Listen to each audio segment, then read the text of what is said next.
धेनुमुद्रां प्रादर्शो ग्रासमुद्रायां सत्यन्त्वरतेन परिसिञ्चामि नैवेद्यं निवेदयामि।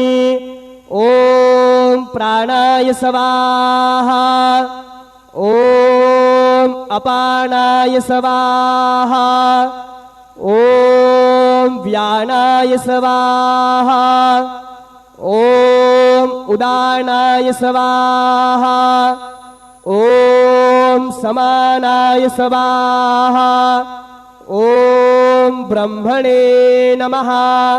नैवेद्यमध्ये पाणिं समर्पयामि पुनर्नैवेद्यं निवेदयामि।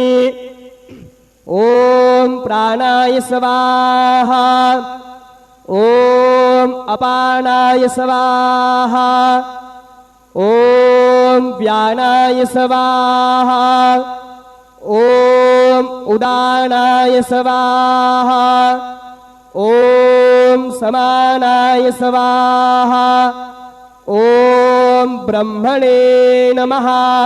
नैवेद्यं समर्पयामि हस्तप्रक्षालनं समर्पयामि मुखप्रक्षालनं समर्पयामि। शेषोपचारार्थे प्रार्थनापूर्वकं नमस्कारं करोमि तथा च मंगल आरार्तिक्य दीपं दर्शयामि।